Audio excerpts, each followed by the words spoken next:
వృశ్చికం వారికి గనక చూసుకున్నట్లయితే ప్రధానంగా ఇక్కడ మీకు భాగ్యభావంలో గురువు ఉంటూ శుక్రబుధులు వచ్చి కలుస్తున్నారు. ఇప్పటికే శుక్రుడు ఉన్నాడు, బుధుడు వచ్చి 23వ తేదీ జూన్ నుంచి కలుస్తాడు. 3 శుభగ్రహాల కలయిక. ఎప్పుడైనా ఒక గ్రహం ఒక రాశిలో ఒక నక్షత్రంలో ఒక గ్రహంతో కలిసినప్పుడు యోగం ఏర్పడుతుంది. కాబట్టి ఇది ఎటువంటి యోగాన్ని ఇస్తుంది. మరియు ఇవి ఒకటే కాకుండా సప్తమంలో కుజుడు, అష్టమంలో రవి, దశమంలో కేతువు, చతుర్థ భావంలో రాహు, పంచమ స్థానంలో శని ఉన్నాడు. ఈ గ్రహాల యొక్క కలయిక మూలంగా ఈ యొక్క గ్రహాల యొక్క ఫలితాలు ఎలా ఉంటాయి అనేటువంటి అంశాలు చెప్తుంది నేనైనప్పటికీ చెప్పిస్తుంది సాక్షాత్ లలిత అమ్మవారిగా భావిస్తూ ఆ లలితాంబిక అమ్మవారి యొక్క అనుగ్రహం పరిపూర్ణంగా కలగాలని మనస్ఫూర్తిగా కోరుకుంటూ, ఇక్కడ గురుబలము అంటూ ఉంటారు. సో 9వ భావం నుంచి ఎప్పుడైతే గురువు చూస్తున్నాడో గురు బలాన్ని పెంచుతుంది. మరియు అదేవిధంగా ఇక్కడ గమనించినట్లయితే గురుబలాన్ని పెంచుతుంది. మరియు అదేవిధంగా ఇక్కడ గమనించినట్లయితే గురువు 9వ భావంలో ఉన్నందుకు, అది కూడా బుధ శుక్రులతో ఉన్నందుకు బ్యాంకింగ్ సెక్టార్స్, టీచింగ్స్, ట్రైనింగ్స్, ఉన్నత విద్య కోసం చేసేటువంటి ప్రయత్నాలు, తండ్రి గారికి గతంతో పోల్చుకుంటే కొంత అభివృద్ధికరమైనటువంటి వాతావరణము, ఇదంతా కూడా జూన్ 23వ తేదీ నుంచి జూలై 5వ తేదీ వరకు ఈ గ్రహాల కలయిక ఉంటాయి. కాబట్టి ఈ సమయాల్లో ఎక్కువగా ఉంటాయి. మరియు ఉపనయనాది సంస్కారాలు చేసుకోవడానికి అనుకూలించేటువంటి సమయం వృశ్చికం వారికి చెప్పాలంటే.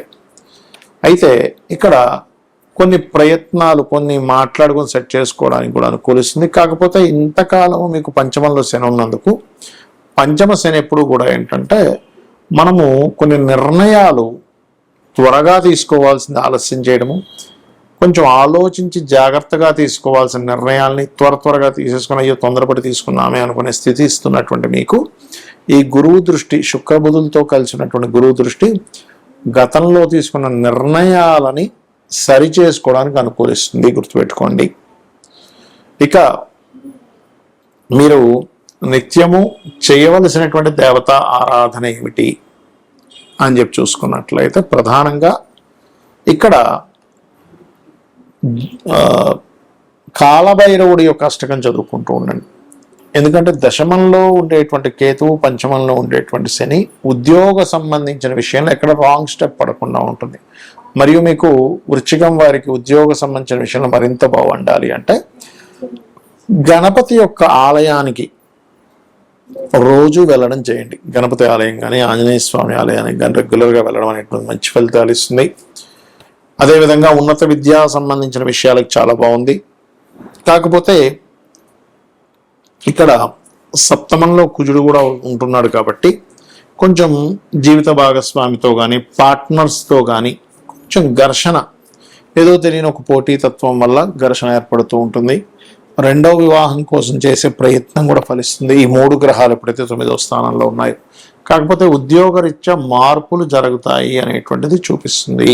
మనం గోచారంలో ఉండేటువంటి గ్రహాల యొక్క స్థితిగతుల గురించి మనం మాట్లాడుకున్నాం ఇప్పటివరకు. కానీ మన జన్మజాతకంలో కూడా గ్రహ కలయిక అనేటువంటిది ఉంటుంది. అది ఎన్ని రకాలుగా ఉంటుంది అంటే మనకి ఒక గ్రహం ఒక రాశిలో ఉన్నప్పుడు రాశినాథుడిని గ్రహాన్ని కూడా చూసుకోవాలంటే ఈ రాశి నాథుడు ఈ గ్రహం ఈ రెండు కలిపినటువంటి ఒక యోగం ఏర్పడింది. ఆ గ్రహం మరలా ఒక నక్షత్రంలో ఉంటుంది, ఆ రాశిలో ఉంటుంది. ఆ 3 కలిపిన ఒక యోగం. అలా కాకుండా ఇంకో గ్రహంతో కలిసి ఉందనుకోండి, అప్పుడు ఆ 4 కలిసిన యోగం అంటే రాశి, నక్షత్రము, ఇంకో గ్రహంతో. అలా కాకుండా మనకి 2 గ్రహాలు 3 గ్రహాలతో కూడా కలిసి ఉంటాయి. అష్టగ్రహ కూటమిలో కూడా పుట్టిన వాళ్ళు ఉంటారు. అయితే మరలా అవి లగ్నాన్ని బట్టి ఏ గ్రహాలు ఎక్కడెక్కడ ఏ ఆధిపత్యం పొందాయో దాన్ని బట్టి రిజల్ట్ అనేటువంటిది ఉంటుంది. అయితే ఈ విషయాన్ని మీకు ఎందుకు చెప్తున్నా అంటే ఇందులో మనకి శుభగ్రహాల కలయిక, క్రూర గ్రహాల కలయిక అని 2 విధాలుగా ఉంటుంది. అందులో సహజ శుభగ్రహాలు కలయిక, మీ లగ్నానికి యోగకారకుల యొక్క కలయిక అని ఉంటుంది. మరలా అంటే ఇప్పుడు 2 వ్యక్తులు కలిశారు, ఆ 2 వ్యక్తులు బాగా క్రైమ్ చేసే పీపుల్ అనుకోండి, ఇంకో కొత్త క్రైమ్ చేయడానికి ఎక్కువ ఆస్కారం ఉంటుంది. 2 వ్యక్తులు మంచి సంఘ సంస్కర్తలు, మంచి చేయాలనే బుద్ధి కలిగిన వాళ్ళిద్దరూ కలిస్తే ఒక మంచి చేయాలనే బుద్ధి ఆలోచన వస్తుంది. అలా కాకుండా ఒక మంచివాడు, ఒక క్రిమినల్ కలిస్తే ఏమవుతుందంటే ఈ క్రిమినల్ యొక్క ఆలోచనలని మంచివాడికి కొంత అంటే ఛాన్సెస్ ఉంటాయి. ఈ మంచి ఆలోచనతో ఉన్నటువంటి వ్యక్తి యొక్క స్వభావం కొంత క్రిమినల్కి ఆలోచింపచేసేలాగా ఉంటుంది. అలాగే గ్రహాలు కూడా ఏంటంటే మీకు ముఖ్యంగా ఈ క్రూర గ్రహాలు అంటాం. అంటే ఏమిటి అవి? రాహువు, రవి, కుజుడు, కేతువు నీచంలో ఉండేటువంటి గ్రహాలు. ఈ గ్రహాలు ఎప్పుడైనా సరే మీ జన్మజాతకంలో మీకు 3వ భావంలోని, 6వ భావంలోని, దశమ భావంలో ఉంటే చాలా మంచిది. లాభభావంలో కూడా చాలా మంచిది. అంటే ఇక్కడ నేను మీకు ఈ విషయాన్ని ఎందుకు షేర్ చేస్తున్నానంటే ఈ గ్రహాల యొక్క కలయిక కొన్ని స్థానాల్లో మంచి ఫలితాలు ఇస్తుంది. అదేవిధంగా శుభగ్రహాలు అంటే గురువు, శుక్రుడు, బుధుడు, పూర్ణచంద్రుడు ఇవేవైతే ఉంటాయో ఈ గురు, శుక్ర, బుధ, పూర్ణచంద్రుడు అనేటువంటి గ్రహాలు లగ్నంలో కానీ, అంటే లగ్నంలో ఉంటే స్వభావం, చక్కటి స్వభావాన్ని, ధనభావంలో ఉంటే ధనానికి ఎక్కడ ఇబ్బంది లేకుండా కలిగించడము, మరియు అదేవిధంగా మీకు చతుర్థంలో ఉంటే మంచి గృహయోగాన్ని, పంచమంలో ఉంటే మంచి విద్యాయోగాన్ని, మరియు చతుర్థంలో ఉంటే విద్యాయోగము, గృహయోగము, పంచమంలో ఉంటే సంతాన యోగాన్ని, మంత్రయోగాన్ని ఇస్తూ, సప్తమంలో ఉంటే మంచి జీవిత భాగస్వామిని, మరియు అష్టమంలో ఉంటే తాతగారు ఆస్తి సంబంధించిన విషయాల్లో అనుకూలత, 9లో ఉంటే మంచి గురువుని ఇలా ఇస్తూ ఉంటుంది. 12లో ఉంటే మంచి జీవిత భాగస్వామి, మంచి తండ్రి నుంచి ఆస్తి రావడం ఇలా ఇస్తూ ఉంటుంది.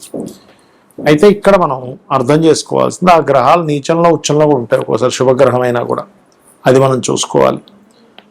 ఇక ఈ యొక్క గ్రహాలు రివర్స్లో ఉన్నాయనుకోండి, అదే ఉదాహరణకి పాపగ్రహాలు శుభస్థానాల్లో ఉన్నాయి, అంటే 2లో ఉన్నాయి, గొడవలు కుటుంబ సభ్యులతో, 4లో ఉంది ఏదైనా ప్రాపర్టీ తీసుకుంటే గొడవ, 5లో ఉండి సంతానంతో, ఫ్రెండ్స్తోనే, ప్రేమించిన వారితో గొడవలు, 12లో ఉన్నాయి అనవసరమైన వ్యసనాలు. ఇలా ఒక్కొక్క గ్రహం యొక్క ఫలితము పలానా రాసుల్లో ఉన్నప్పుడు, పలానా భావాల్లో ఉన్నప్పుడు మారిపోతూ ఉంటుంది. అలాంటప్పుడు ఏమి టెన్షన్ పడకుండా ఒకటే గుర్తుపెట్టుకోవాలి, ఏ గ్రహాలైతే మీకుండి ఆ మహాదశలు నడుస్తున్నాయో. ఇక్కడ మరొక కీలకమైనటువంటి అంశం ఏమిటంటే ఆ గ్రహ కలయికి సంబంధించిన మహాదశలు, అంతర్దశలు రావాలి. రాకుండా ఏమీ ఎప్పుడు ఇబ్బంది పెట్టదు. అంటే మనకు ఆ కర్మ రాదనమాట. ఇక్కడ గ్రహం ఇబ్బంది పెట్టడం కాదు, మనకు ఆ కర్మ ఆ రూపంలో మంచి కానీ చెడు కానీ వస్తుందని అర్థం.